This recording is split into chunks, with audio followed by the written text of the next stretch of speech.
point, we're now seeing polls showing that there is 50% in the state of Colorado. The latest poll, the Rasmussen poll that was done here, found that it was 49 to 39.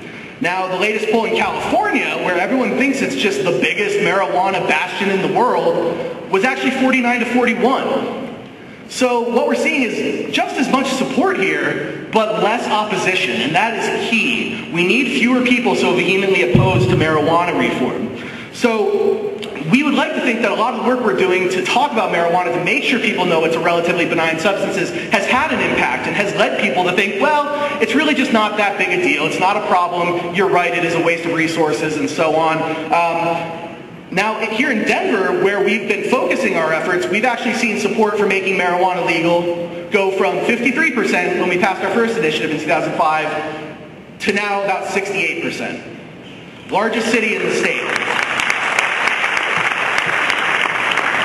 We've also seen a whole lot of elected officials coming around and starting to openly talk about how they support this, whether they're city council members, state legislators. We have a statement of support that, along with Sensible Colorado, we've been working on.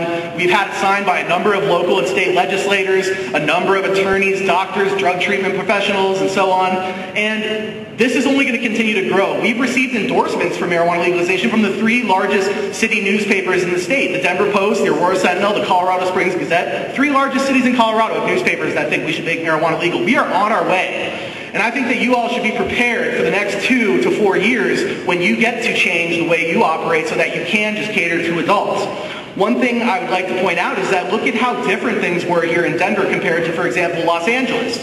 These are both cities that had a lot of medical marijuana dispensaries operating. The cities wanted to clamp down. In Los Angeles, where they haven't really been having this discussion about whether marijuana is safe or not, we ended up seeing that they clamped down entirely. They really limited it to a handful of dispensaries. They've actually just started going and shutting them down. Here in Denver, although it's not a great ordinance, it's not the best ordinance ever, it grandfathered in 180 plus dispensaries. So, and it was also spearheaded by Councilman Charlie Brown, who just 5 years ago was on MSNBC saying, we don't want marijuana in Denver. So we have seen a dramatic shift, and we're going to continue to see that shift over the next few years, but we need your help to keep doing that.